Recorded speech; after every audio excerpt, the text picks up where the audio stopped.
न भागो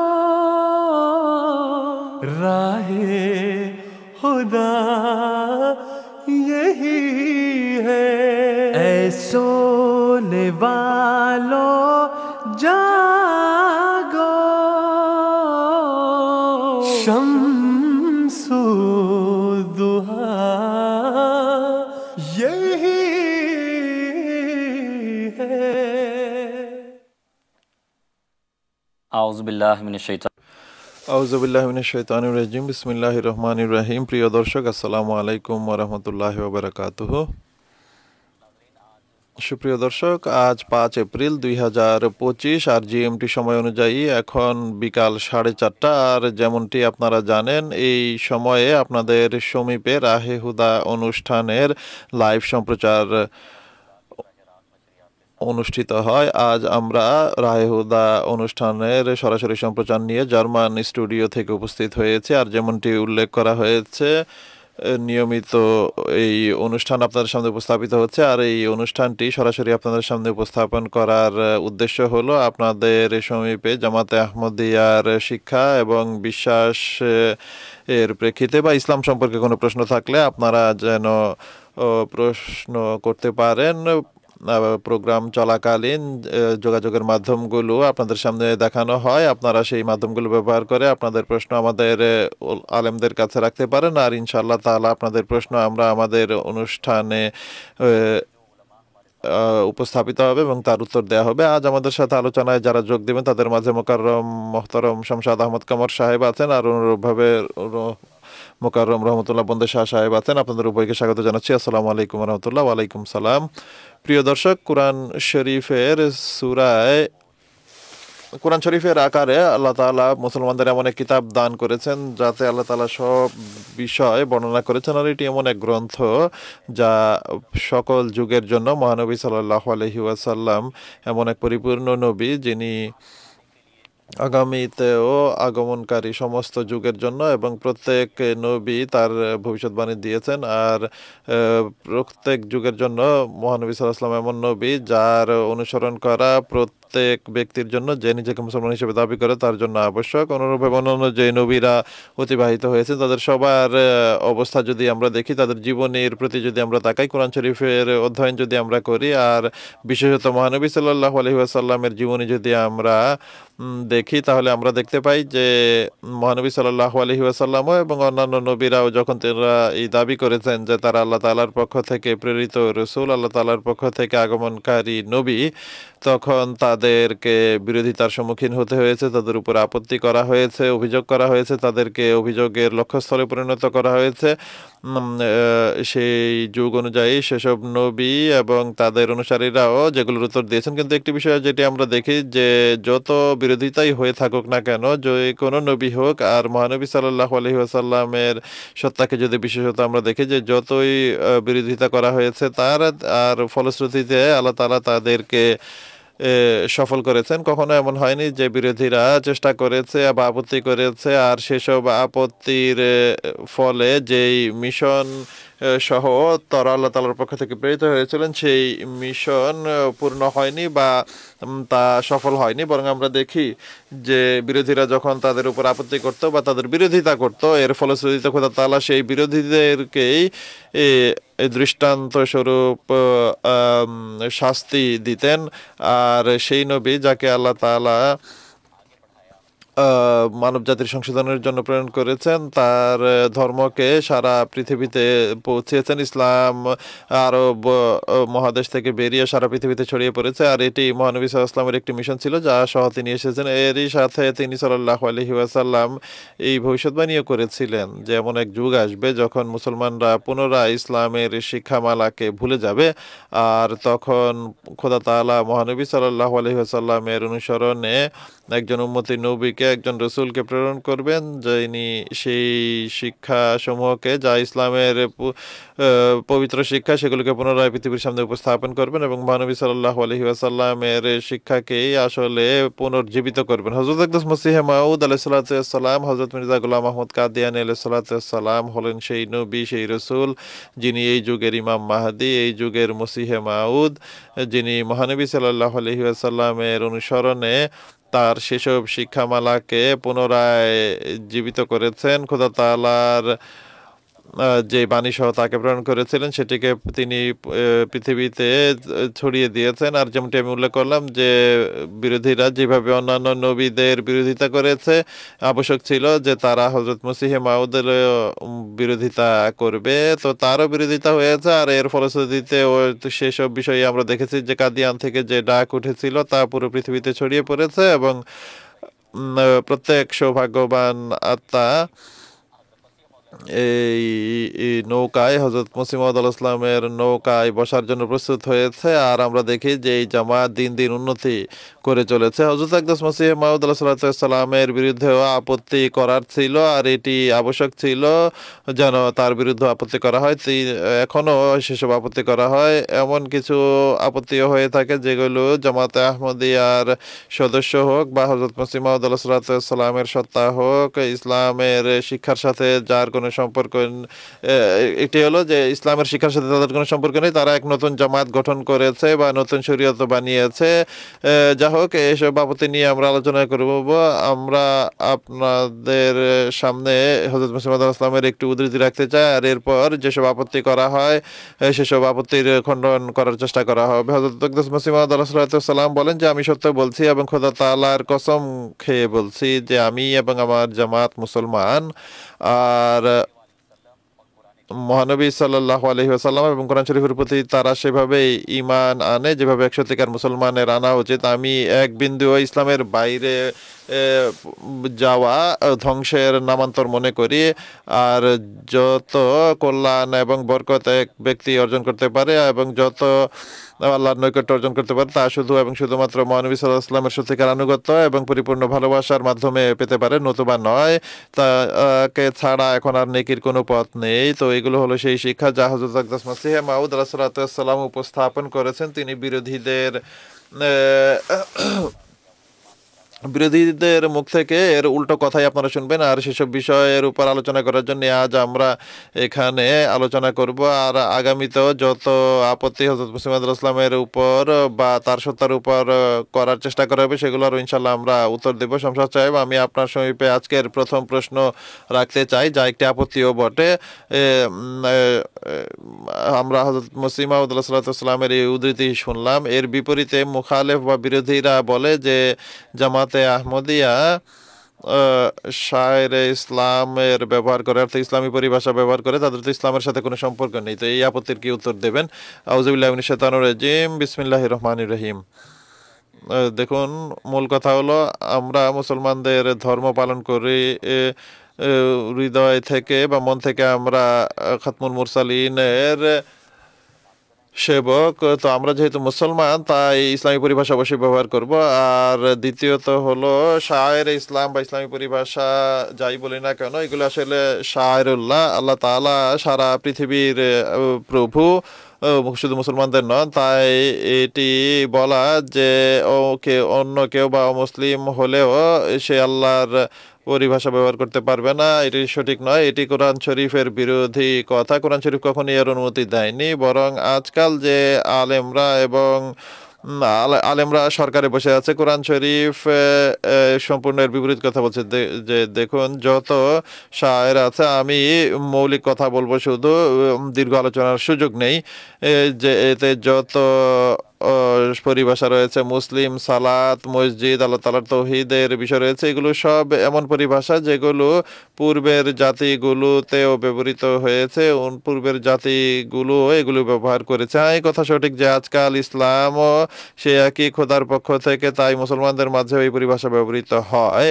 তো এখন যতদূর এসব পরিভাষার সম্পর্ক রয়েছে, তো এটি মনে রাখা উচিত যে সাফা ও মারওয়া সম্পর্কে আল্লাহ তাআলা বলেছেন যে ইন্না সাফা ওয়াল মারওয়াতা মিন শাআইরিল্লাহ, যে সাফা এবং মারওয়া এটিও আল্লাহ তাআলার শাআইরের অন্তর্ভুক্ত, এগুলো আল্লাহ তাআলার নিদর্শনের অন্তর্ভুক্ত।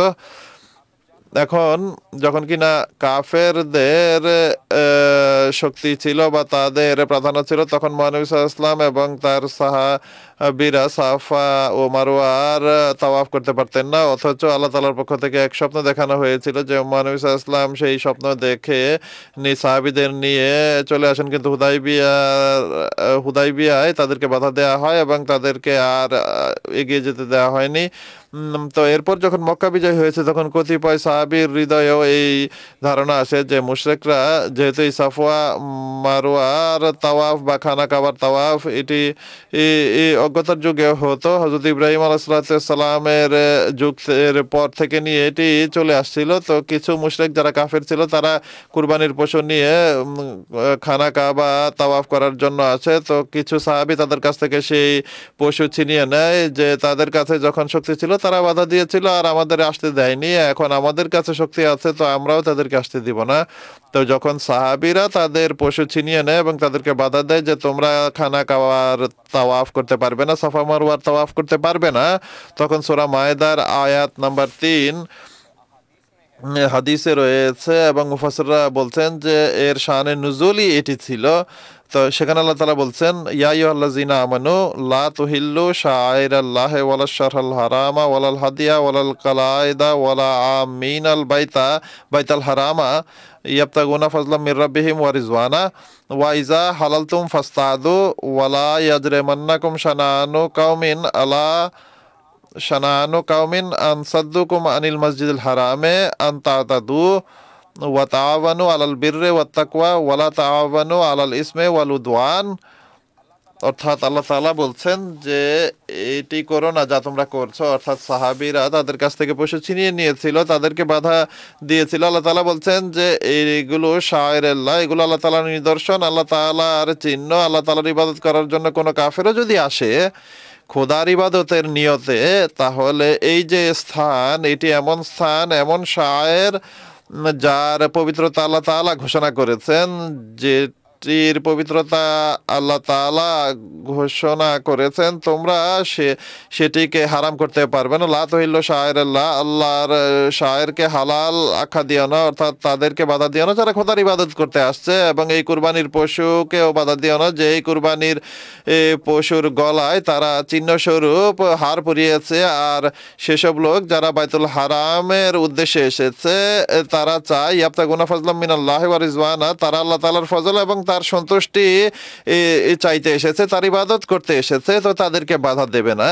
তো শায়েরাল্লাহর হুকুম আল্লাহ তাআলা এটি বলছেন যে যারা আল্লাহ তাআলার ইবাদতের জন্য আসে তাদেরকে তোমরা নিষেধ করতে পারো না। এরা বলে যে না, এগুলো শায়েরাল্লাহ, আমরা অন্য কাউকে করতে দেব না। এটি তো খোদা তাআলার সম্পূর্ণ বিরোধী কথা, স্বয়ং খোদা সাজার মতো কথা। অর্থাৎ আল্লাহ তাআলা যা নিষেধ করছেন তাই তারা বলছে যে আমরা করব। কেন সাহাবীরা কেন বাধা দিয়েছিল? তারা নিজেদের যুগে যখন সুযোগ ছিল, তাদের কাছে শক্তি ছিল, তারা আমাদের বাধা দিয়েছে, এখন আমরা বাধা দিব, আমাদের কাছে শক্তি আছে। আল্লাহ তাআলা বলেন যে না, এমন করো না। লা ইয়াজরিমান্নাকুম শানানু কাউমিন আন সাদ্দুকুম আনিল মাসজিদিল হারাম, এই জন্য যে তারা তোমাদেরকে মসজিদ হারাম থেকে বাধা দিয়েছিল। আল্লাহ তাআলা বলেন যে এটি যেন তোমাদের প্ররোচিত না করে যা তারা করেছিল, তোমরা এমনটি করবে না। তোমরা কি করবে? ওয়া তাআওয়ানু আলাল বিররি ওয়াত তাকওয়া, প্রত্যেক নেকি এবং তাকওয়ার যে কাজই রয়েছে, হে মোমেনরা, তোমাদের জন্য আবশ্যক হলো সেই ক্ষেত্রে পরস্পর সহযোগিতা করে। এটি আল্লাহ তাআলার নির্দেশ যে নেকি এবং তাকওয়ার কাজে সাহায্য সহযোগিতা করতে হবে, সেখানে নিষেধ করা যাবে না। ওয়ালা তাআওয়ানু আলাল ইসমে ওয়াল উদওয়ান, কেউ যদি গুনাহের কোনো কথা বলে, কেউ যদি বিদ্রোহের কোনো কথা বলে, সেখানে অবশ্যই সহযোগিতা থেকে অস্বীকার করতে পারো, কিন্তু নেকি এবং তাকওয়ার বিষয়ে সে ইহুদি হোক, সে খ্রিস্টান হোক, সে কোনো মুশরিক হোক, কাফের হোক, মুসলিম হোক, যেই হোক, তোমরা তাকে নিষেধ করতে পারো না। এটি হলো শায়েরিল্লাহ। আল্লাহ তাআলা বলছেন যে এগুলো আমার শায়ের, তোমরা নিষেধ করার কে? এটি ধর্মীয় স্বাধীনতার ঘোষণা আল্লাহ তাআলা দিচ্ছেন যে না, নেকি তাকওয়া যেখানেই থাকবে তোমাদের জন্য আবশ্যক হলো তোমরা তার সাথে সহযোগিতা করবে বা সাহায্য করবে। এখন 84 অর্ডিন্যান্সে কি বলা হয়েছে যে যে বিষয় থেকে আল্লাহ তাআলা নিষেধ করেছেন যে এটি করা যাবে না, 84 অর্ডিন্যান্স বলছে যে না, আমরা তা করব। খোদা তাআলা যে বিষয়ে করতে বারণ করেছেন আমরা তাই করব, এবং খোদা তাআলা যার অনুমতি দিয়েছেন যে তারা করতে পারবে, তোমরা বলছেন যে না, আমরা তা করতে দিব না। এটি তো খোদা তাআলার সাথে লড়াই করার মতো বিষয়। খোদা তাআলাকে ভয় করা উচিত। মৌলবী বাধা দিক বা কোনো সরকার বাধা দিক, আল্লাহ তাআলা তাদের এই অনুমতি দিচ্ছেন না যে শায়ের আল্লাহর সাথে কেউ হস্তক্ষেপ করবে। অপর এক জায়গায় আল্লাহ তাআলা বলছেন সূরা আল ইমরানের 65 নম্বর আয়াত যে ইয়া আহলাল কিতাবে তাআলাউ ইলা কালিমাতিন, হে আহলে কিতাব অর্থাৎ ইহুদি খ্রিস্টানদেরও আল্লাহ তাআলা বলছেন যে তোমরাও চলে আসো আমাদের মাঝে যে একই বিষয় রয়েছে, সেই ক্ষেত্রে আমরা একে অপরের সাহায্য করি। তা আহ্বানও যে অর্থাৎ আমাদের এবং তোমাদের মাঝে যে বিষয়গুলো সমান, সেই ক্ষেত্রে আমরা একে অপরের সাহায্য করব। वो क्या है? अल्लाह नाबुदा इल्लल्लाह, कि हम अल्लाह তাকি আল্লাহ নাবুদা ইল্লাল্লাহ, যে আমরা আল্লাহ তাআলা ছাড়া অন্য কারো ইবাদত করব না। ওয়ালা নুশরিকা বিশাইয়া, এবং তার সাথে কাউকে শরীক করব না। ওয়ালা ইয়াত্তাকিজা বাযুনা বাযান আরবাবাম মিন দুনিল্লাহ, এবং আল্লাহ তাআলাকে ছেড়ে আমরা একে অপরকে রব আখ্যা দিব না। আল্লাহ তাআলাকেই রব হিসেবে গ্রহণ করব। তারা আমাদের রব সাজার চেষ্টা করছে, এটি সম্ভবই নয় যে আমরা তাদেরকে রব বানাবো। আল্লাহ তাআলা এই কথা থেকে বারণ করছেন, আর এটি বলছেন যে যে শায়ের আল্লাহ সমান, যে কথা সমান উভয়ের মাঝেই রয়েছে, তা থেকে কোনো মুসলমান কোনো কাফেরকেও নিষেধ করতে পারে না। আমরা আল্লাহ তাআলার কৃপায় কলেমা পাঠকারী, আমরা নিজেদেরকে কাফের কখনো মানব না। তো কাফেরের কথা নয়, বরং ইহুদি খ্রিস্টান অন্য কোনো ধর্মের কেউ হলেও তাদেরকে নিষেধ করতে পারবে না, বরং তাদেরকে এদিকে আহ্বান করো। তারা ডাকার পরিবর্তে নিষেধ করছে, তারা কি করছে এটি? তো আমরা তাদের আলেমদের তাফসীরে যদি দেখি, তাহলে কালেমা সাওয়া এর অর্থ কি, এর কয়েকটি উদ্ধৃতি আমি আপনাদের সামনে রাখছি। সেখান থেকে আপনারা নিজেরাই চিন্তা করতে পারবেন যে আজকাল যে সরকার করছে বা সরকারের নামে যে আলেমরা করছে তা খোদার নির্দেশ অনুযায়ী করছে না, খোদা এবং তার রসুলের নির্দেশের সম্পূর্ণ বিপরীত কাজ হচ্ছে। আল্লামা নসফি লিখছেন তার এক গ্রন্থে এই আয়াতের অধীনে যে কলেমা সাওয়া এর অর্থ হলো এমন কলেমা বা কথা যা আমাদের এবং তোমাদের মাঝে সমান, আর যাতে তাওরাত, ইনজিল এবং কোরআনে কোনো মতভেদ নেই। তো এটি আমি উর্দু অনুবাদ বলছি, সেখানে আরবি যে অংশ রয়েছে সেটি দেখানো হচ্ছে। আর তিনি লিখছেন যে কলেমার অর্থ হলো আমরা আল্লাহ ছাড়া কারো ইবাদত করবে না, অর্থাৎ খোদার ইবাদত থেকে কেউ কাউকে বাধা দিতে পারে না।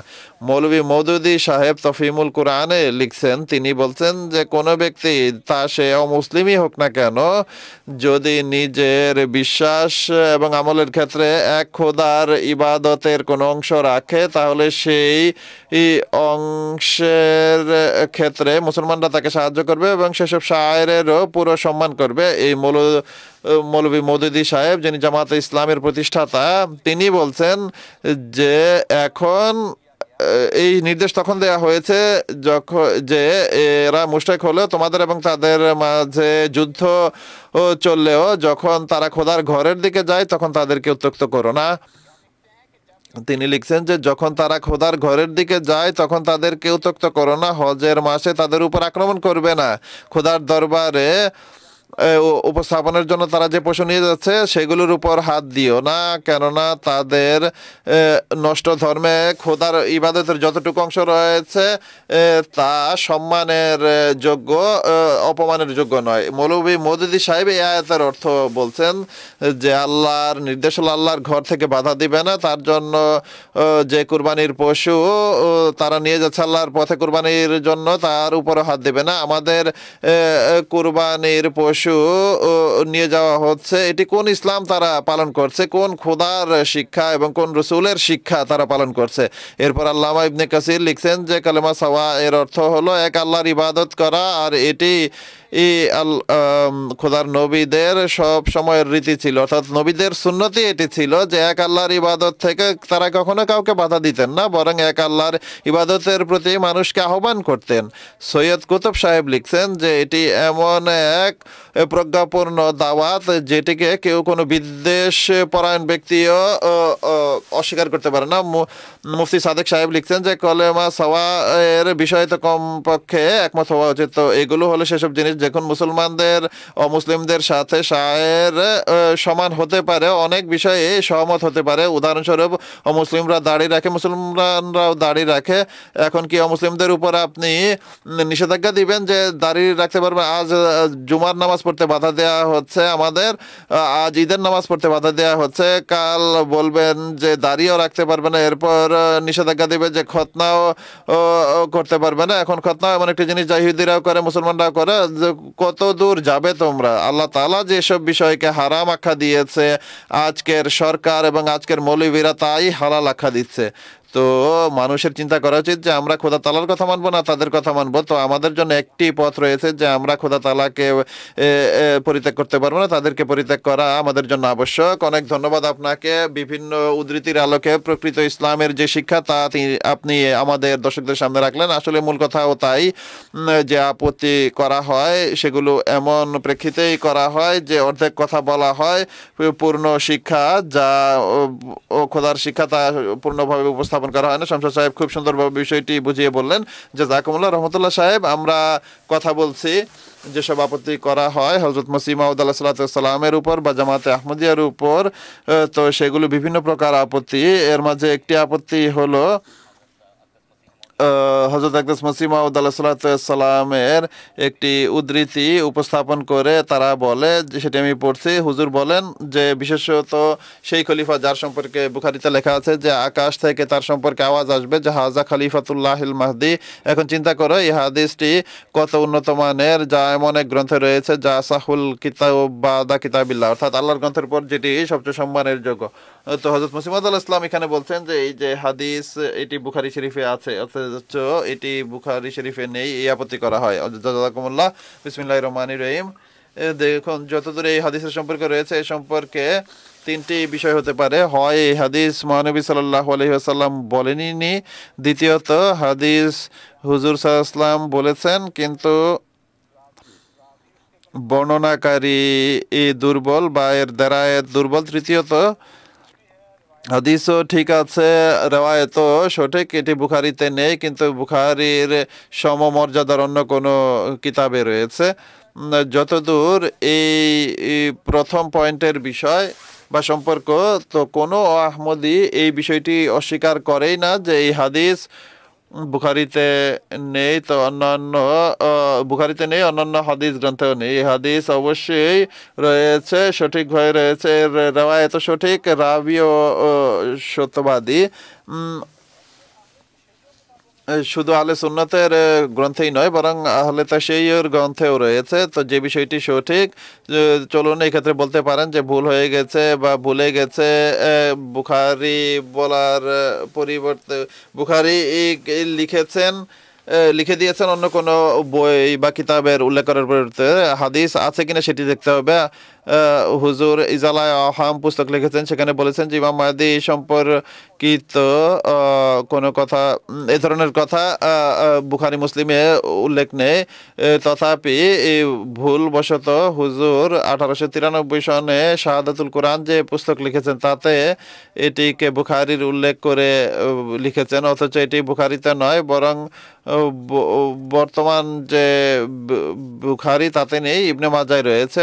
আর মূল কথা হলো ইবনে মাজা যেখানে এই রিওয়ায়াতটি লেখা আছে, তো আমাদের উপমহাদেশে যে ইবনে মাজা প্রকাশিত হয়েছে সেখানে টিকাওয়াল দেয়া আছে, সেখানে এর নিচে 3টি পয়েন্ট লেখা হয়েছে। প্রথমত বলা হয়েছে যে ইসনাদুহু সহিহুন, অর্থাৎ এই রিওয়ায়াতটি ফাইজারা আইতুমুহু ফাবাইউহু ওয়ালাউ হাওয়ান আলাসাল, যে যখন ইমাম মাহদীকে দেখবে তার হাতে বায়াত করবে, পাহাড়ের বরফের পাহাড়ের হামাগুড়ি দিয়ে যেতে হলেও কেন, ফাইন্নাহু খলিফাতুল্লাহিল মাহদী, কেননা তিনি আল্লাহর খলিফা মাহদি, এই হাদিসের সনদ সঠিক। দ্বিতীয়ত বলা হয়েছে যে এর যে রওয়ায়াতকারী লোকেরা রয়েছে বা বর্ণনাকারী রয়েছে তারাও সত্যবাদী। আর তৃতীয়ত লেখা হয়েছে যে ইমাম হাকিম মুস্তাদরাক, ইমাম হাকিম হাদিসের প্রসিদ্ধ গ্রন্থ, সেখানে ইমাম হাকিমের ভাষ্য হলো, আমি এখানে সেসব রওয়ায়াত লিখেছি যেগুলো সহিহ বুখারীর অবস্থানে রয়েছে, সহিহ মুসলিমের অবস্থানে রয়েছে, কিন্তু ইমাম বুখারী এবং মুসলিম তা লিখতে পারেননি কোনো কারণে, সেখানেও এই রওয়ায়াত লেখা আছে। আর তিনি লিখছেন যে সহিহুন আলা শারতি শাইখাইন, অর্থাৎ এই রওয়ায়াতটি সঠিকও। দ্বিতীয়ত কেমন সঠিক? ইমাম বুখারী এবং ইমাম মুসলিমের মানদণ্ড অনুযায়ী সঠিক। তো প্রথম কথা হলো এটি যে এই হাদিস অবশ্যই রয়েছে, দ্বিতীয়ত এর রওয়ায়াতকারী সঠিক, তৃতীয়ত এর সনদ ঠিক আছে, চতুর্থত এটি ইমাম বুখারী এবং মুসলিমের সমমর্যাদার গ্রন্থে রয়েছে। এখন পরবর্তী এই বিষয় হলো, কেউ যদি মনে করে যে মির্জা সাহেব ইবনে মাজা লেখার পরিবর্তে বুখারী শরীফ কেন লিখলেন, তাহলে তো এখানে মনে রাখার বিষয় হলো ভুল করা নবীদের নবুয়তের বিরোধী কোনো বিষয় নয়। আমাদের সর্বপ্রথম নবী হযরত আদম আলাইহিস সালাম, এরপর আদম আলাইহিস সালাম সম্পর্কে লেখা আছে যে ফানাসিয়ান, যে আদম আলাইহিস সালাম ভুলে গিয়েছিলেন, ওয়ালাম নাজিদ লাহু আজমা, কিন্তু আজম ছিল না, অর্থাৎ ভুলে যাওয়া। এটি তো প্রথম নবী থেকেও প্রমাণিত, হযরত আদম আলাইহিস সালাম থেকে প্রমাণিত যে তিনি ভুলে গিয়েছিলেন, কিন্তু আল্লাহ তাআলা বলেন যে হ্যাঁ তার ইচ্ছা ছিল না। অনুরূপভাবে হযরত মুসা আলাইহিস সালাম যে রওয়ায়াত লিখেছেন সেটি সঠিক রওয়ায়াত। হ্যাঁ, কিতাবের নাম লিখতে গিয়ে ভুল হতে পারে। যখন মুসা এই শরীয়তের প্রতিষ্ঠাতা হলেন হযরত মুসা আলাইহিস সালাম, তার সম্পর্কে সূরা কাহাফে লেখা আছে যে যখন হযরত মুসা আলাইহিস সালাম নিজ সাথীদের সাথে যাচ্ছিলেন নাসিয়াহু তাহমা, যে তারা তাদের মাছ ভুলে গিয়েছে, তো মুসা আলাইহিস সালামের নবুয়তের বিরোধী কথা এটি। বরং এখানে মুসা আলাইহিস সালামের স্বীকারোক্তিও রয়েছে যে তিনি বলছেন, নিজ সঙ্গীদের বলছেন যে সাধারণভাবে খিজরকে বলা হয় যে মুসা আলাইহিস সালাম বলছেন যে আমি ভুলে গিয়েছি। কে বলেছেন? হযরত মুসা নিজে বলছেন যে আমি ভুলে গিয়েছি, কিন্তু নিবেদন হলো আমার এই ভুলার কারণে আমাকে যেন শাস্তি না দেওয়া হয়, অর্থাৎ ভুলে যাওয়া এমন কোনো বিষয়ই নয়। দেখুন সরদারুল আম্বিয়া খাতামুন নবীন সাল্লাল্লাহু আলাইহি ওয়াসাল্লাম এ সম্পর্কে সূরা আলা আল্লাহ তাআলা বলছেন যে সানুকরিউকা, হে নবী সাল্লাল্লাহু আলাইহি ওয়াসাল্লাম আমরা তোমাকে কোরআন শরীফ শেখাবো, ফালা তানসা, এরপর তুমি তা ভুলবে না, ইল্লা মাশা আল্লাহ, খোদা তাআলা যদি চান তাহলে সেটি ছাড়া। রওয়ায়াতে বর্ণিত হয়েছে যে একদিন মহানবী সাল্লাল্লাহু আলাইহি ওয়াসাল্লাম যাচ্ছিলেন, তখন হুজুর দেখলেন যে এক সাহাবী তিলাওয়াত করছেন যে আল্লাহ তাআলা, তিনি বলেন যে এই ব্যক্তির প্রতি আল্লাহ তাআলা তার প্রতি রহম করুন, আমি অমুক আয়াত ভুলে গেছিলাম, তার তিলাওয়াত শুনে আমার তা মনে হয়েছে। তো মহানবী সাল্লাল্লাহু আলাইহি ওয়াসাল্লাম কি কোনো এখানে শরীয়ত বিরোধী কথা বলেছেন? রমজান মোবারক এক সপ্তাহ পূর্বে শেষ হয়েছে, তো শেষ দশকের বেজর রাতে হুজুর সাল্লাল্লাহু আলাইহি ওয়াসাল্লাম বলেছেন যে লাইলাতুল কাদের সন্ধান করে। আল্লাহ তাআলা লাইলাতুল কাদরের সংবাদ দিয়েছেন মহানবী সাল্লাল্লাহু আলাইহি ওয়াসাল্লামকে। হুজুর সাল্লাল্লাহু আলাইহি ওয়াসাল্লাম সাহাবীদের লাইলাতুল কাদরের সংবাদ দেওয়ার জন্য বাইরে বের হন।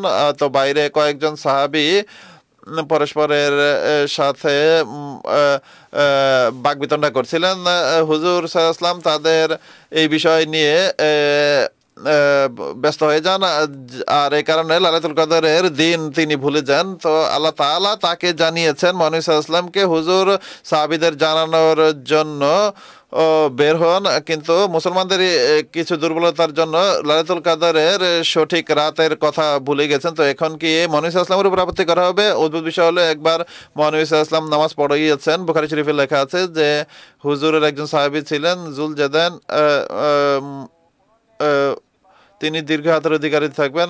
হুজুর নামাজ হয় কম বেশি হয়েছে বা আপনি নামাজে ভুল করেছেন। হুজুর সাল্লাল্লাহু আলাইহি ওয়াসাল্লাম বলেন যে এই যে দুটি অপশন দিয়েছেন যে হয় নামাজে কম বেশি হয়েছে অথবা আপনি নামাজ ভুলে গিয়েছেন, এই দুটির কোনোটি হয়নি। কিন্তু সেই সাহাবী জোর দেয় যে হুজুর কিছু না কিছু তো হয়েছে। হুজুর প্রথমে অস্বীকার করেন, একের অধিকবার অস্বীকার করার পর হুজুর সাহাবীদের জিজ্ঞেস করেন যে বলো এই ব্যক্তি কি বলছে। তো তারা বলে যে হুজুর তার কথা তো সঠিক যে নামাজে আপনি হয় কম হয়েছে বা আপনি ভুলে গেছেন। হুজুর বলেন যে হ্যাঁ না কম হয়েছে, কিন্তু হ্যাঁ আমি ভুলে গিয়েছি। তো হুজুর নামাজে ভুলে গিয়েছিলেন যে প্রথম ফরজ হলো নামাজ, একবার হুজুর নামাজ পড়ান, 2 রাকাত পড়িয়েছেন, তো পরবর্তীতে সালাম ফিরিয়েছেন, তো সাহাবীরা স্মরণ করেন, তখন হুজুর সাল্লাল্লাহু আলাইহি ওয়াসাল্লাম কত সুন্দর বিষয় বলেছেন। তিনি বলেন, ইন্নামা আনা বাশারুন, আমি হলাম মানুষ, আনসা কামা তানসাহ, আমি ভুল করি যেভাবে তোমরা ভুল করতে পারো।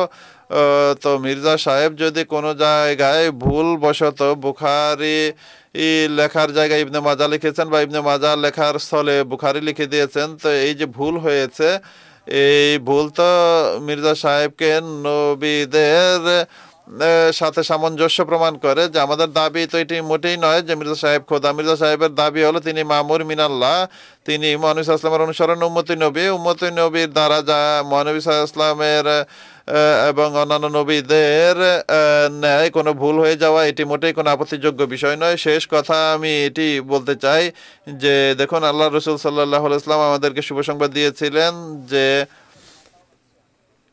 আল্লাহ তাআলা আমার উম্মতে যে ভুল হবে জোর জবরদস্তিতে নয়, বরং ভুলে যদি কোনো ভুল হয় তা সেটিকে আল্লাহ তাআলা উপেক্ষা করেছেন, আল্লাহ তাআলা উপেক্ষা করছেন, আল্লাহ রসুল বলছেন। কিন্তু আমাদের বিরোধীরা মনে করছে যে হয়তোবা তারা নতুন কোনো খোদা হয়ে গেছে বা নতুন কোনো শরীয়ত বানিয়েছে। মির্জা সাহেব বারবার বলেছেন যে আমাকে মিনহাজে নবুয়তের মানদণ্ডে যাচাই করো। মিনহাজে নবুয়তের মানদণ্ডে কোনো কিছু ভুলে যাওয়া এটি মোটেই নবুয়তের বিরোধী কোনো বিষয় নয়, বরং মির্জা সাহেব যে হাদিস লিখেছেন সেটি অবশ্যই রয়েছে।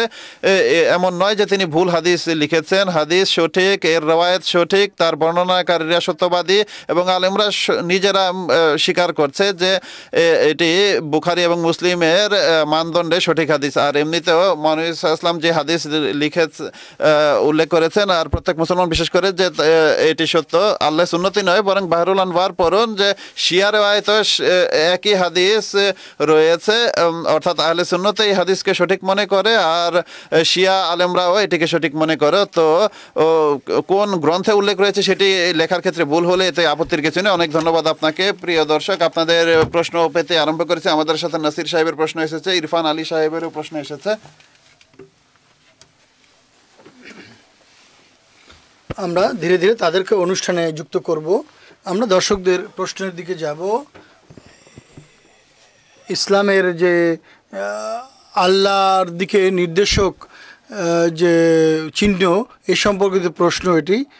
ইসলামে ধর্মীয় মতভেদের কারণে কারো ধর্মীয় উপাসনায় ভেঙে ফেলার আইন আছে কিনা বা বিধান আছে কিনা। পাকিস্তানে এই ধরনের অপকর্ম আমরা দেখতে পাই সচরাচর। এ সম্পর্কে ইসলামের শিক্ষাকে দেখুন, এ সম্পর্কে ইসলামের শিক্ষা সুস্পষ্ট।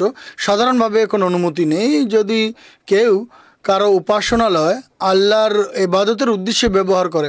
ইবাদতগাহ বা উপাসনালয়ের অর্থই হচ্ছে এটি, যে কাজের উদ্দেশ্যে সেই ভবন নির্মাণ করা হয়েছে, যদি সেই কাজের উদ্দেশ্যে ব্যবহার করা হয় তাহলে এটি ভেঙে ফেলার কোনো অনুমতি নেই। কিন্তু এ কাজের বাইরে গিয়ে অন্য কোনো কাজে ব্যবহার করা হয় তাহলে কিছু শর্ত আমাদের দেখতে হবে। যে কি, যদি কেউ এমনটি করে যে জোর করে কারো উপাসনালয় ভেঙে দেয়, তাহলে এই বল প্রয়োগের শিক্ষা তো পবিত্র কোরআন দেয় না, ইসলাম এর অনুমতি দেয়নি। আল্লাহ তাআলা স্পষ্ট বলছেন, লা ইকরাহা ফিদ্দিন কাদ তাবায়্যানা আর-রুশদু মিনাল গাইয়্যা। জোর করার, বল প্রয়োগ করার কোনো অনুমতি নেই। ইসলাম এর কোনো সুযোগই দেয় না, কেননা হেদায়েত এবং ভ্রষ্টতা সুস্পষ্ট। ইসলাম দলিল প্রমাণের আলোকে বিজয় লাভ করে, তরবারির জোরে নয়, জোর করে নয়, বল প্রয়োগের মাধ্যমে নয়। তাই মহানবী সাল্লাল্লাহু আলাইহি ওয়াসাল্লামকেও আল্লাহ তাআলা একথাই বলেছেন যে লাকুম দীনুকুম ওয়ালিয়া দিন, তোমাদের জন্য তোমাদের ধর্ম আর আমাদের জন্য আমাদের ধর্ম। যদি বল প্রয়োগ করা বৈধ হতো, বল প্রয়োগের মাধ্যমে ইসলাম প্রচার করা হতো, তাহলে আল্লাহ নিজেই করতেন। আল্লাহ বলছেন, ওয়ালাউ শাআ রাব্বুকা লা আমানা মান ফিল আরদি কুল্লুহুম জামিয়া। যদি আল্লাহ এভাবে জোর করে কাউকে মানাতে চাইতেন তাহলে কার কোনো সুযোগই থাকতো না যে সে ঈমান আনবে না। তাহলে পৃথিবীতে যত লোক আছে তাদের সবাইকে তিনি বাধ্য করতে পারতেন, সবাইকে আল্লাহ তাআলা মোমেন বানাতে পারতেন। আফা আন্তা তুকরিহুন নাসা হাত্তা ইয়াকুনু মুমিনিন, তুমি কি লোকদেরকে বল প্রয়োগ করবে যেন তারা মোমেন হয়ে যায়? আল্লাহ যেহেতু বল প্রয়োগ করা পছন্দ করেনি, তিনি তার রসুলের জন্য, বান্দাদের জন্য বল প্রয়োগ করা পছন্দ করেননি। জোর করে কাউকে ধর্ম মানানোর শিক্ষা দেননি, এর অনুমতি নেই। জোর করার 4টি সুযোগ থাকতে পারে। যদি কাউকে কোনো ধর্মে প্রবেশ করানোর জন্য বল প্রয়োগ করা যেতে পারে, বা কেউ যদি ধর্ম গ্রহণ করতে যায় তাহলে তাকে বাধা দেওয়া যেতে পারে, যেভাবে মহানবী সাল্লাল্লাহু আলাইহি ওয়াসাল্লামের যুগে কেউ মুসলমান হলে কাফেররা জোর করে তাকে বাধা দিত, প্রতিহত করত। আর তৃতীয় অবস্থা, কেউ যদি কোনো ধর্মের উপরে থাকতে চায় আর তাকে সেই ধর্ম থেকে বাইরে নিক্ষেপ করার চেষ্টা, যেভাবে আমাদের করা হচ্ছে। আর চতুর্থ, কেউ যদি বেরোতে চায় আর তাদেরকে জোর করে সেখানে থাকবে, যেভাবে তারা বলছে মুরতাদের শাস্তি মৃত্যুদণ্ড। এই 4টি পরিস্থিতি দেখা যেতে পারে ইসলামের মাঝে। কোনো অবস্থাতেই, কোনো ক্ষেত্রেই বল প্রয়োগের সুযোগ নেই। ধর্মে প্রবেশ করানোর জন্য বা ধর্মে প্রতিষ্ঠিত থাকার জন্য, বা কেউ যদি ধর্মে থাকতে চায় তাকে বের করার জন্য, আর কেউ যদি বের হতে চায় তাকে জোর করে সেই ধর্মে প্রতিষ্ঠিত রাখবে। এই 4টি বিষয় ইসলাম মানা করেছে, নিষেধ করেছে। অর্থাৎ কোনোভাবেই আপনি জোর করতে পারবে না। যদি আল্লাহ তাআলা যুদ্ধের অনুমতি দেন, তাহলে এই যুদ্ধের অনুমতি কেন দিয়েছেন? জুলুম করা হতো। যুদ্ধের যে শিক্ষা, তাতে আল্লাহ তাআলা কী বলছেন? উযিনা লিল্লাযিনা ইউকাতালুনা বিআন্নাহুম যুলিমু, তাদেরকে অনুমতি দেওয়া হচ্ছে, যুদ্ধ করার অনুমতি দেওয়া হচ্ছে যাদের উপরে জুলুম করা হয়েছে, জুলুম করা হয়েছিল তাদের জন্য। ওয়া ইন্নাল্লাহা আলা নাসরিহিম লাকাদির আল্লাযিনা উখরিজু মিন দিয়ারিহিম বিগাইরি হাক্কিন, অন্যায়ভাবে তাদেরকে তাদের ঘর থেকে বের করা হয়েছিল। ইল্লা আইয়াকুলু রাব্বুনা আল্লাহ, তাদের অপরাধ শুধু এটুকুই, তারা আল্লাহর জয়ধ্বনি দিয়েছিল এবং তারা বলেছিল আল্লাহ আমাদের প্রভু প্রতিপালক, এই জন্য তাদেরকে শাস্তি দিচ্ছে। আল্লাহ বলছেন ওয়ালাউলা দাফুল্লাহে নাসা বাদাহুম বিবাদিন, যদি আল্লাহ তাআলা এভাবে কতকের মাধ্যমে কতকে প্রতিহত না করতেন তাহলে কী হতো? লাহুদ্দিমাত সাওয়ামিউ ওয়া বিআউন ওয়া সালাওয়াতুম ওয়া মাসাজিদু ইউযকারু ফিহা ইসমুল্লাহ কাসীরা, তাহলে ইহুদিদের মঠ, খ্রিস্টানদের গির্জা আর মসজিদ, অর্থাৎ যেখানে যেখানে আল্লাহ তাআলার স্মরণ করা হচ্ছে সব ধ্বংস করে দেওয়া হতো। আল্লাহ এটা চাননি। আল্লাহ কি চান? আল্লাহ বলছেন যে কারো উপাসনালয় হোক না কেন, কাফেরদের হোক না কেন, তবুও মুসলমানদেরকে কারো উপাসনালয় ধ্বংস করার অনুমতি দেওয়া হয়নি। শর্ত হচ্ছে তারা যেন তাদের শর্ত পূর্ণ করে, অর্থাৎ শুধু আল্লাহর ইবাদতের উদ্দেশ্যেই সেই ঘর ব্যবহার করে, তাহলে কারো কোনো অনুমতি নেই তা ধ্বংস করার। হ্যাঁ, কোনো বিশেষ পরিস্থিতিতে হতে পারে, তা কি পবিত্র কোরআনে তাও আল্লাহ তাআলা বলছেন মসজিদে জেরার উদাহরণস্বরূপ, যদি কেউ যুদ্ধের উদ্দেশ্যে সেই মসজিদ ব্যবহার করে, মুসলমানদের বিরুদ্ধে, খোদা এবং খোদা রসুলের বিরুদ্ধে যুদ্ধ করে অথবা ফিতনা করে, অনিষ্ট করে, যেভাবে বর্তমান যুগে মৌলবীরা মসজিদে কী করছে? কুফরি ফতোয়া দিচ্ছে পরস্পরের বিরুদ্ধে, একে অপরের বিরুদ্ধে দুষ্কৃতি করছে, নৈরাজ্য সৃষ্টি করছে, বিশৃঙ্খলা সৃষ্টি করছে। এটি ইসলামে বারণ, কেননা মসজিদে এমন কাজ করার অনুমতি নেই। তাই পবিত্র কোরআন থেকে যেটি স্পষ্ট হয়, আল্লাহ তাআলা বলছেন ওয়াল্লাযিনা তাখাযু মসজিদান জিরারান, যারা জিরার মসজিদ বানিয়েছিল, কেন বানিয়েছিল? ওয়া কুফরান, জিরারান অর্থাৎ ক্ষতি করার জন্য, মুসলমানদের ক্ষতি করার জন্য, ওয়া কুফরান এবং কুফর অস্বীকারের উদ্দেশ্যে, ওয়া তাফরিকাম বাইনাল মুমিনিনা এবং মুমিনদের মাঝে মতভেদ সৃষ্টি করার উদ্দেশ্যে, মুমিনদের মাঝে দলাদলি সৃষ্টি করার জন্য, অনিষ্ট এবং দলাদলি করার জন্য, ওয়া ইরসাদাল লিমান হারাবাল্লাহ ওয়া রাসূলাহু মিন কাবলু, এবং সে সমস্ত লোকদের আশ্রয় দেওয়ার জন্য যারা আল্লাহ এবং তার রসুলের বিরুদ্ধে যুদ্ধ করছে, যারা মুসলমানদের বিরুদ্ধে সন্ত্রাসী কাজ করছে, তাদেরকে বাড়ি থেকে বহিষ্কার করছে, তাদেরকে যদি এমন মসজিদে আশ্রয় দেওয়া হয় তাহলে এমন মসজিদ ভূপাতিত করার অনুমতি আছে। কিন্তু সেই মসজিদ যার ভিত্তি হচ্ছে তাকওয়ার উপরে, আল্লাহ তাআলা বলছেন সেই মসজিদ তোমরা থাকতে পারো, সেই মসজিদ তুমি দণ্ডায়মানের অধিকার আছে। আল্লাহ তাআলা বলছেন এরা কেমন মানুষ যাদের মসজিদ ভূপাতিত করার অনুমতি নেই, যারা আল্লাহর ইবাদত করে। এই আয়াতের কয়েকটি 2-3টি আয়াতের পরেই আল্লাহ তাআলা বলছেন আত-তায়েবুনা আল-আবিদুনা আল-হামিদুনা আস-সাইহুনা मारूफे वन्नाहुना अनिल मुनकर के ये कौन से लोग? এরা কারা?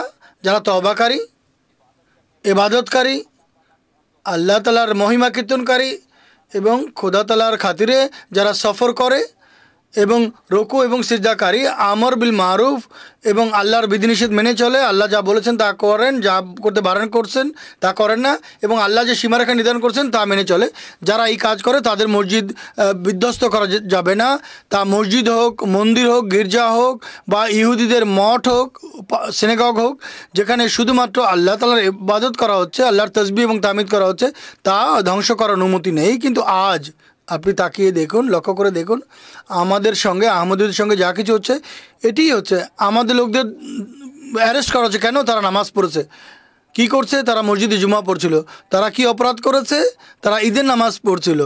এটি হচ্ছে আমাদের অপরাধ, এই হচ্ছে আমাদের অপরাধ। কিন্তু তাদের মসজিদের দিকে তাকিয়ে দেখুন, তারপর দেখুন কাদের মসজিদ এমন, তাদের মসজিদ থেকে অস্ত্র উদ্ধার করা হয়, আত্মঘাতী বোমা আক্রমণকারী পাওয়া যায় তাদের মসজিদে, সন্ত্রাসীদের পাওয়া যায় তাদের মসজিদে, আর নৈরাজ্য এবং ফিতনা ফাসাদ সৃষ্টি হয় তাদের মসজিদ থেকে। ফিতনার সূত্র যখন সন্ধান করা হয় তখন তার শেষ পর্যন্ত তাদের মসজিদে গিয়ে দাঁড়ায়। কিন্তু বিধ্বস্ত করা হচ্ছে আমাদের মসজিদ, প্রতিবন্ধকতা সৃষ্টি করা হচ্ছে আমাদের বিরুদ্ধে, আটক করা হচ্ছে তাদেরকে যারা শুধুমাত্র আর কেবলমাত্র আল্লাহর ইবাদত করছে। এমন উপাসনালয়, তা মুসলমানদের হোক বা কাফেরদেরই হোক না কেন, নিশ্চিতরূপে খোদার পক্ষ থেকে এগুলো বিধ্বস্ত করার, ভূপাতিত করার কোনো অনুমতি নেই। জাযাকুমুল্লাহ আহসানুল জাযা। আমাদের সঙ্গে আরেকজন কলার আছে, ইরফান আলী সাহেব পাকিস্তান থেকে, তার সঙ্গে কথা বলবো। আসসালামু আলাইকুম ওয়া রাহমাতুল্লাহি ওয়া বারাকাতুহু। আসসালামু আলাইকুম। জি, আসসালামু আলাইকুম। ওয়ালাইকুম আসসালাম ওয়া রাহমাতুল্লাহ। আমার নাম নাসির আহমদ। আমার প্রশ্ন হচ্ছে, হযরত মসিহ মাউদ আলাইহিসসালাতু ওয়াস সালামের পূর্বে যে খাতমে নবুওয়াত সম্পর্কে বিষয় ছিল, হুজুর বলেছিলেন এটি একটি প্রচলিত বিষয় ছিল। পরবর্তীতে আমি যখন আল্লাহর কাছ থেকে ওহী লাভ করি তখন সত্য জানাই, হুজুরের কাছে কোরআন এবং হাদিসের শিক্ষা ছিল। তারপরেও হুজুর সেই প্রচলিত শিক্ষা কেন অবলম্বন করেছিলেন? কোরআন হাদিস তো ছিল। জাযাকুমুল্লাহ আহসানুল জাযা। নাসির সাহেব, আমি ইরফান আলী সাহেবের উল্লেখ করেছিলাম, আসলে নাসির সাহেবের ফোন ছিল এটি। শামসাদ সাহেবকে অনুরোধ করব, এর পূর্বে আমি রহমতুল্লাহ সাহেবকে প্রশ্ন করব, তারপরে নাসির সাহেবের এই প্রশ্নের উত্তর আমরা আপনার কাছ থেকে শুনব। ইরফান আলী সাহেবের উল্লেখ করেছিলাম, তার সঙ্গে আমাদের কথা হয়নি।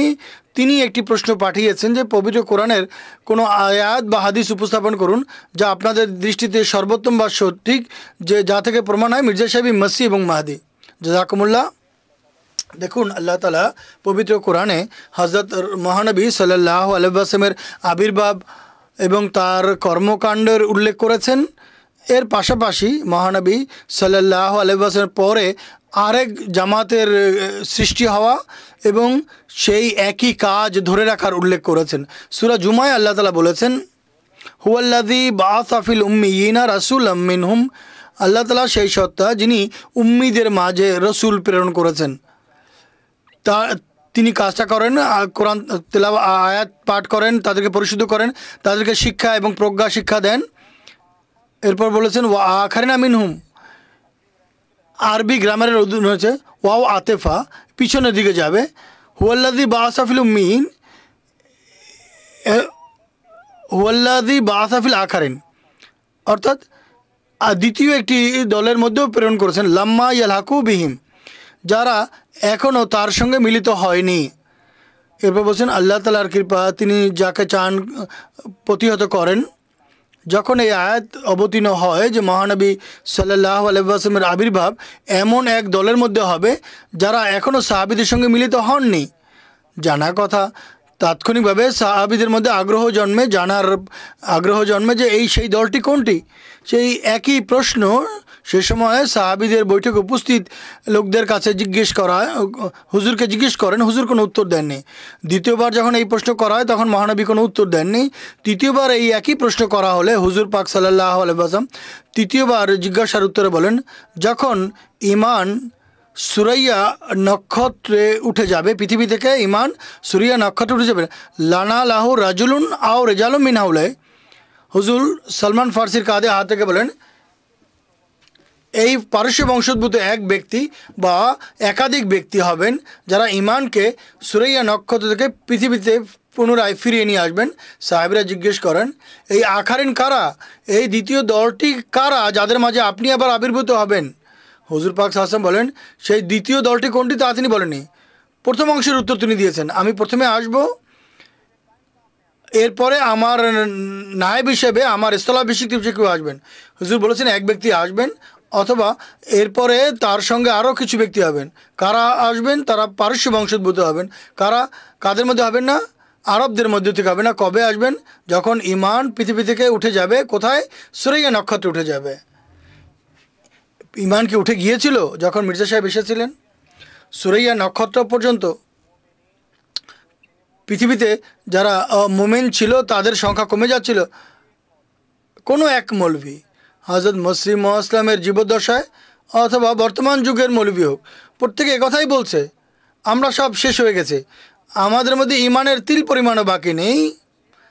আর হযরত মসিহ মাউদ আলাইহিসসালাম যখন আবির্ভূত হন তখন আহলে হাদিস মৌলভী, উদাহরণস্বরূপ নওয়াব সিদ্দিক হাসান খান সাহেব হুজুজুল কেরামা পুস্তকে লিখেছেন, তার পুস্তক নওয়াব সিদ্দিক হাসান, নওয়াব নুরুল হাসান খান সাহেব, তিনি ইকতরাবুস সাআ পুস্তকে লিখেছেন যে ভবিষ্যৎবাণী ছিল যখন ইসলাম নামমাত্র অবশ্যই থাকবে, কোরআন শুধু অক্ষরে অবশ্যই থাকবে, কোনো উলামা শাররু মান তাহত আদমিস সামায়, ওলামা আকাশে নিচে নিকৃষ্ট প্রাণী হবে। তারা বলছে আজ শতভাগ সত্য সাব্যস্ত হচ্ছে। শাহ অলিউল্লাহ মুহাদ্দিস দেহলভী তিনি লিখেছেন, এই হাদিস পূর্ণ হয়েছে মহানবীর। ইহুদিদের যদি দৃষ্টান্ত দেখতে চাও তাহলে মুসলমানদের দেখো, কান্নাহুম হুম, যে হুবহু ইহুদিদের সদৃশ হয়ে গেছে। শিয়া আলেম ওলামার একথাই বলছিল। তখন হযরত মসিহ মাউদ আলাইহিস সালাম এই দাবি করেছিলেন। আর মহানবী সাল্লাল্লাহু আলাইহি ওয়াসাল্লাম বলেছেন, যখন সত্য ইমাম মাহদী আসবেন তখন তার সঙ্গে বিভিন্ন নিদর্শন থাকবে। তার মধ্যে একটি নিদর্শন হচ্ছে, কোথাও তারা বলবেন সেই ইমাম মাহদী আলাইহিস সালামের জন্য আকাশ এবং পৃথিবী থেকে নিদর্শন প্রদর্শন করবেন। এক হাদিসে লেখা আছে, ইন্না লে মাহদিন আয়াতাইন, আমাদের মাহাদির জন্য দুটি বড় নিদর্শন আছে, যা ইতিপূর্বেও আর অন্য কারো সত্যতার নিদর্শন সব দেখানো হয়নি। তিনি কি বলেছেন? চন্দ্রগ্রহণের দিনগুলোর মধ্যে হতে প্রথম রাতে চন্দ্রগ্রহণ হবে, আর দ্বিতীয়ত সূর্য গ্রহণের যে দিনগুলো আছে তার মধ্যে হতে দ্বিতীয় সূর্যগ্রহণের মধ্যম দিনে সূর্যগ্রহণ হবে। তিনি বলছেন কবে হবে? যখন থেকে আকাশ এবং পৃথিবী সৃষ্টি হয়েছে অন্য কারোর জন্য এই নিদর্শন আল্লাহ তাআলা দেখাননি। তিনি বলছেন, তান কাসেফুল কামারো, সূর্যগ্রহণ মধ্যবর্তী রাতে, সূর্যগ্রহণ কবে হয় এটা দেখতে হবে, চন্দ্রগ্রহণ কবে হয় সেটি দেখতে হবে আমাদের।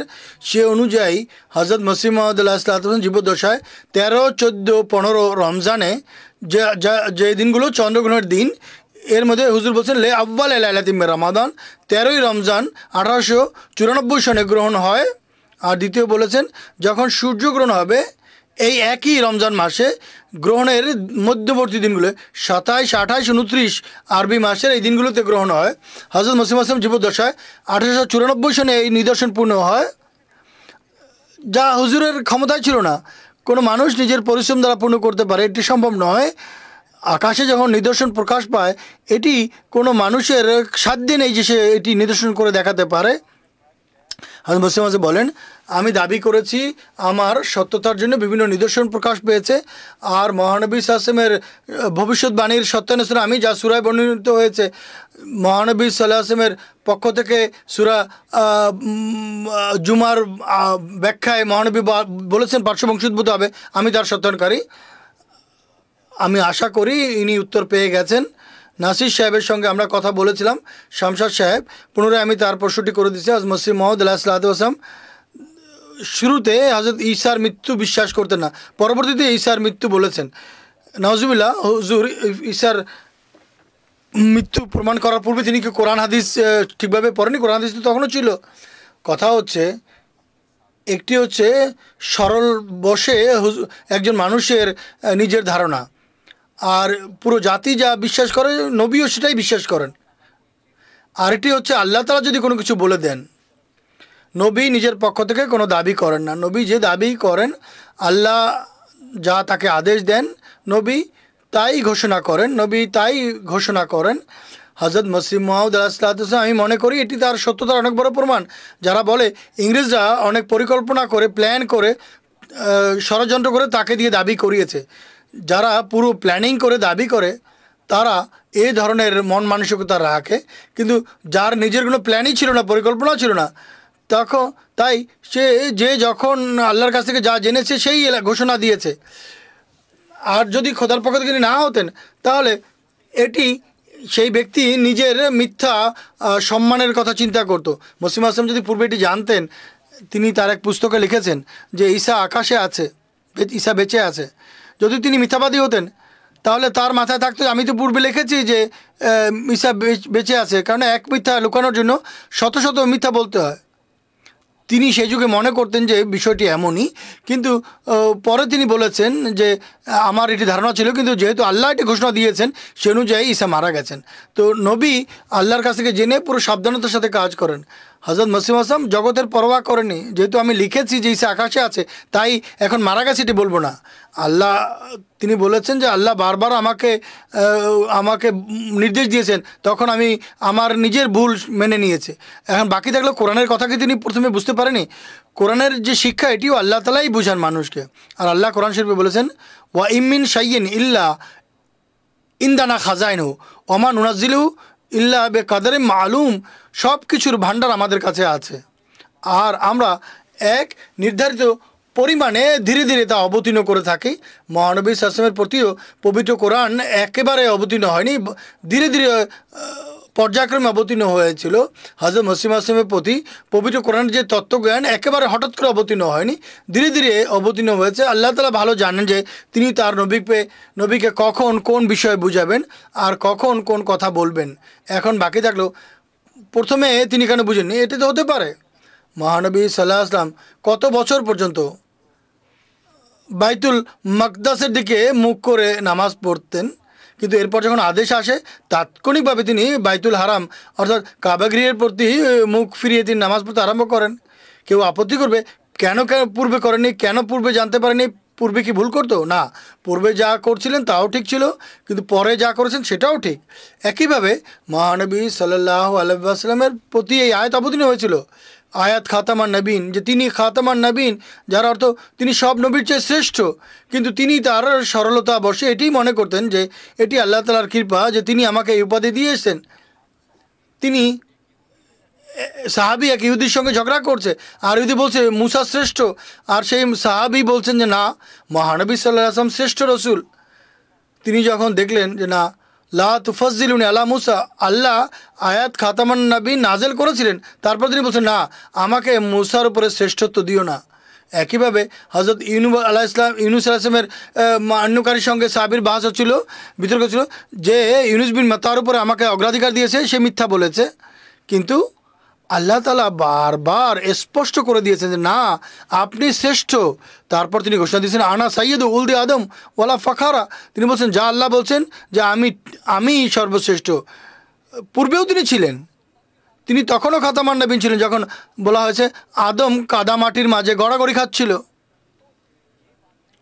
বিষয়টি এমন নয়, আল্লাহ তাআলা যখন নবীকে কোনো বিষয়ে বুঝান তখন নবী তার উপরে প্রতিষ্ঠিত হন। এর পূর্বে তিনি তার সরলতা বসে নবী সাধারণ যে মানুষের প্রচলিত বিশ্বাস ছিল, মুসলিম আসলাম বলছেন আমারও সেই একই বিশ্বাস ছিল।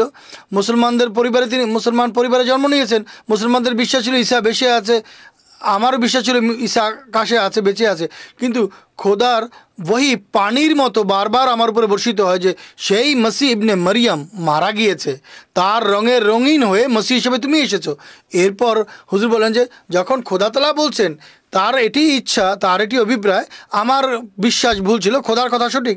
তিনি নিজের বক্তব্যকে ভুল আখ্যা দিয়েছেন এবং আল্লাহর কথাকে সত্য প্রমাণ করেছেন, এটি তার সত্যতার প্রমাণ, এটি তার মিথ্যার প্রমাণ নয়।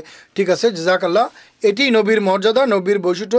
খোদা তাআলার পক্ষ থেকে যখন কোনো আদেশ আসে তার উপরেই তিনি আমল করেন। রহমতুল্লাহ সাহেব, আমরা মসজিদের উল্লেখ করলাম, আমরা শায়রুল্লাহর উল্লেখ করলাম,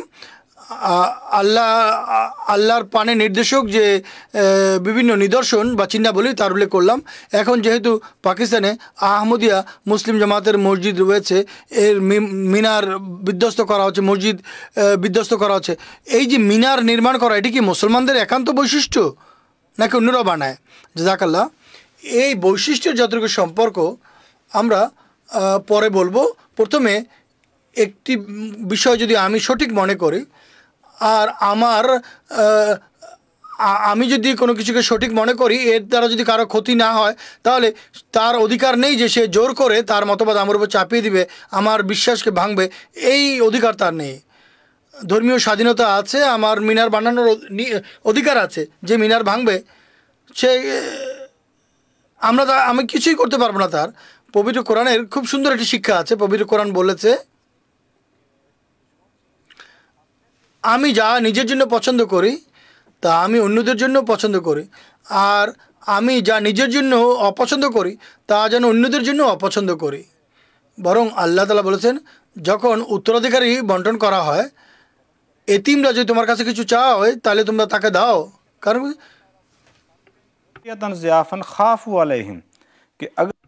যদি খোদা না খাস্তা সে এতিম না হতো, আমার সন্তান যদি এতিম হতো আর কারো কাছে চাইতো আর তাকে যদি দেওয়া না হতো, তাহলে আমার কি অবস্থা হতো? ধর্মীয় স্বাধীনতা আছে। আমার যদি ধর্মীয় স্বাধীনতা থাকে, আপনি যদি আমার অধিকার খর্ব করেন তাহলে আমার কষ্ট হবে। আপনার ধর্মীয় স্বাধীনতা আছে, যখন আপনার অধিকার খর্ব হবে তখন আপনারও কষ্ট হবে। যদি আমার অধিকার আপনি খর্ব করেন আর এতে আপনার কষ্ট না হয়, তাহলে আগামীকাল আপনার যদি অধিকার খর্ব হয় তাহলে আমাদেরও কষ্ট হবে না। এটি বাস্তবতা। দ্বিতীয় কথা হলো, মিনার নির্মাণ করা শুধু ইসলামের ধর্মেই প্রযোজ্য নয়, অন্যান্য ধর্মেও ধর্মের অনুসারে এটি করে থাকে। আমরা ইউরোপে বসবাস করি, এখানে গির্জায় আপনি বড় বড় মিনার দেখতে পাবেন। পাকিস্তান ছাড়া ভারতে যাবেন, শিখদের গুরুদুয়ারায় মিনার আছে, অন্যান্য ধর্মের উপাসনালয়ে আপনি মিনার দেখতে পাবেন। সেই মিনার ইসলামী না, মিনারের সঙ্গে ইসলাম ও ইসলামের সম্পর্ক নেই। কাবাগৃহেও কোনো মিনার নেই, মহানবী ইসলামের যুগেও ছিল না, তারপরেও সাহাবীদের যুগেও ছিল না। কিন্তু জোর করে বলা যে আমরা বানিয়েছি তাই আমরা ব্যবহার করতে পারবো না, নতুবা ইউরোপবাসীরা বলবে যেহেতু আমরা বিজ্ঞান আবিষ্কার করেছি তাই তোমরা ব্যবহার করতে পারবে না। শামসাদ সাহেব যেভাবে ইসলামের যে শায়রুল্লাহর উল্লেখ করেছেন, তিনি মসজিদের উল্লেখ করেছেন। মসজিদ কারা বানিয়েছিল? মসজিদ তো তাহলে মুসলমানরা ব্যবহার করতে পারে না। মুসলমান আল্লাহ বলছেন এটি আমরা ইব্রাহিমের জন্য এই শব্দ ব্যবহার করেছি, তাহলে মুসলমানরা ব্যবহার করতে পারে না। বিসমিল্লাহ কোরআন শরীফ বলছে, হযরত সুলাইমান লিখেছে।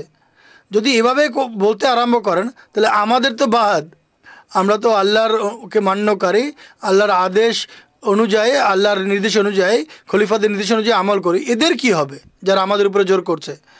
দেখুন, কিছুদিন পূর্বে সুইজারল্যান্ডে মিনারের উপরে বিধিনিষেধ আরোপ করেছে। আমাদের দেশে অনেক হইচই হয়েছে যে ধর্মীয় স্বাধীনতার খর্ব করা হচ্ছে। আপনি যখন অন্যের উপরে অন্যের ধর্মীয় স্বাধীনতা খর্ব করেন তখন তো আপনার কোনো গায়ে লাগে না। আমাদের দেশে কাশ্মীর এলাকায় বিধিনিষেধ আরোপ করা হচ্ছে যে উন্মুক্ত প্রান্তরে ঈদ যেন পড়ানো হয়। দেখুন, পাকিস্তানি মিডিয়াতে হইচই পড়ে গিয়েছিল যে দেখো ধর্মীয় স্বাধীনতা খর্ব করা হচ্ছে। আল্লাহ তাআলা বলছেন, লা তাজলিমুনা ওয়ালা তুজলামুন, তোমরা জুলুম করো, তোমাদের উপর জুলুম করা হবে না। শেষ কথা হচ্ছে, দেখুন আমাদের মিনার সঠিক না ভুল এটি আল্লাহ বলবেন বা আল্লাহ রসুল বলবেন। কোনো মৌলবী যদি বলেন যে আল্লাহ আমাকে বলে দিয়েছেন যে আমাদের মিনার ঠিক না, ভেঙে দাও, কোরআন বলেনি, হাদিসও বলেনি। আর তৃতীয় কথা, এখন গিয়ে আল্লাহ তাদেরকে বলছে, এরা তো ওহী ইলহাম বিশ্বাসই করে না, তারা বলছে এখন ওহী ইলহাম হয় না। যদি ওহী ইলহাম যদি না হয় তাহলে তাদেরকে কে বলছে? তাহলে শয়তানই তাদের প্রতি ওহী করে থাকবে। জাযাকুমুল্লাহ, অনেক ধন্যবাদ, আপনি চমৎকার উত্তর দিয়েছেন। আমাদের কাছে তিনটি প্রশ্ন আছে। শামসাদ সাহেবের সমীপে আমি প্রশ্নটি রাখছি। আলোচনা হচ্ছিল, সংক্ষেপে উত্তর দিতে হবে। সোশ্যাল মিডিয়াতে এক আলেম উল্লেখ করেছে মির্জা গোলাম মোহাম্মদ কাদিয়ানি তার নামে কলেমা পড়িয়েছে বা পড়ায়। এ সম্পর্কে আমরা পরবর্তী অনুষ্ঠানে বিস্তারিত আলোচনা করতে পারি যদি সংক্ষেপে আপনি আজকে এখন উত্তর দিতেন। দেখুন, এটি এমন কথা আপনি কোথাও দেখতে পাবেন না। আপনি একটা লম্বা প্রশ্ন করেছেন কিন্তু এর উত্তর এতটা সংক্ষেপে দেওয়া সম্ভব নয়। যা হোক, দেখুন তিনটি বিষয় হতে পারে এক্ষেত্রে। কিসের ভিত্তিতে তারা কথা বলেছে? মসিহ মওউদ আসলাম কোথাও এই দাবি করেছেন কি যে আমি মহানবী সাল্লাল্লাহু আলাইহি ওয়াসাল্লামের সমতুল্য বা সমকক্ষ? অথবা এমন দাবি কোথাও পাবেন না। অথবা কোথাও তিনি এই দাবি করেছেন কি যে আমিও রসুল, আমিও আল্লাহ রসুল, এক মোহাম্মদ সাল্লাল্লাহু আলাইহি ওয়াসাল্লাম ছিলেন যিনি মক্কায় আবির্ভূত হয়েছেন, আর আমি তার থেকে পৃথক আরেক মোহাম্মদ যে কাদিয়ানে এসেছি, মদিনায় এসেছি বা শিক্ষা পৃথক, এমন নয়। আর তৃতীয়ত কোন অর্থে হুজুর বলেছেন? সেই অর্থেই বলেছেন যে অর্থে আল্লাহ তাআলা আল্লাহ শব্দ হযরত আকদাস মোহাম্মদ মুস্তাফা সাল্লাল্লাহু আলাইহি ওয়াসাল্লামের জন্য ব্যবহার করেছেন। কোরআন শরীফে আল্লাহ তাআলা বলে দিয়েছেন এটি। মহানবী সাল্লাল্লাহু আলাইহি ওয়াসাল্লাম বদর প্রান্তরে কাফেরদের উদ্দেশ্যে কঙ্কর নিক্ষেপ করছেন। আল্লাহ তাআলা বলছেন, মা রামাইতা ইদ রামাইতা ওয়ালাকিন্নাল্লাহ রামা, এই মুষ্টিবদ্ধ কঙ্কর তুমি নিক্ষেপ করনি, বরং আল্লাহ নিক্ষেপ করেছেন। আর মহানবী সাল্লাল্লাহু আলাইহি ওয়াসাল্লাম বয়াতে রেজওয়ানের ঘটনা, মুমিনদের বয়াত নিচ্ছিলেন। আল্লাহ তাআলা বলছেন, ইন্নাল্লাযিনা ইউবাইউনাকা ইন্নামা ইউবাইউনাল্লাহ, যে লোকেরা তোমার হাতে বয়াত করছে তারা কার বয়াত করছে? আল্লাহর বয়াত করছে। তাদের হাতের উপরে কার হাত ছিল? হযরত আকদাস মুহাম্মদ মুস্তাফা সাল্লাল্লাহু আলাইহি ওয়াসাল্লামের হাত ছিল। কিন্তু আল্লাহ তাআলা বলছেন না, ইয়াদুল্লাহ ফাওকা আইদিহিম, তাদের হাতের উপরে আমার হাত রয়েছে। এর অর্থ কি? নবী পাক সাল্লাল্লাহু আলাইহি ওয়াসাল্লাম কখনো এই দাবি করেছেন যে আমি আল্লাহর সমকক্ষ হয়ে গেছি, বা এক আল্লাহ তিনি আরেক আল্লাহ আমি, যেহেতু আল্লাহ তাআলা নিজে আমাকে কথা বলেছেন? না, এ কথা তিনি বলেননি। তার বহির মধ্যে যে শব্দ আল্লাহ ব্যবহার করছেন, এটি চিন্তা করতে হবে যে কী অর্থে, কোন অর্থে। শুধু এই অর্থে ব্যবহৃত হয়েছে যে আল্লাহ তাআলার রঙে তিনি রঙিন ছিলেন, আল্লাহর ভালোবাসায় বিলীন ছিলেন, খোদার আদেশ ছাড়া তিনি কোনো কাজ করতেনই না। তার প্রতিটি কর্মকাণ্ড, প্রতিটি কাজ, প্রতিটি ওঠা বসা চলাফেরা আল্লাহ তাআলার ইচ্ছাধীন ছিল। আল্লাহ তাআলার ইচ্ছা যাই হতো না কেন, সেই ইচ্ছা অনুযায়ী তিনি করতেন। এর অর্থ হচ্ছে তিনি আল্লাহ হয়ে গেছেন। ঠিক একই কথা হযরত মসিহ মউদ আলাইহিস সালাম বলেছেন, আমি মোহাম্মদ, এই অর্থেই যে আমার নিজের কোনো ইচ্ছা নেই, হযরত আকদাস মোহাম্মদ মুস্তাফা সাল্লাল্লাহু আলাইহি ওয়াসাল্লামের ইচ্ছাই চলবে, আমার নিজের কোনো ইচ্ছা বলতে কিছু নেই। আগামী অনুষ্ঠানে দর্শক আমরা এই প্রশ্নটি পুনরায় নিব এবং আরও বিস্তারিত এই বিষয়ে আলোচনা করব। আমরা সংক্ষেপে এর যতটুকু উত্তর দেওয়া সম্ভব ছিল তা শামসাদ সাহেব আমাদের সামনে উপস্থাপন করছেন। ইনশাল্লাহ আগামী সপ্তাহে রাহে উদার সরাসরি সম্প্রচার নিয়ে উপস্থিত হব। ততক্ষণ পর্যন্ত অনুমতি দিবেন। আসসালামু আলাইকুম ওয়া রাহমাতুল্লাহি ওয়া বারাকাতুহু।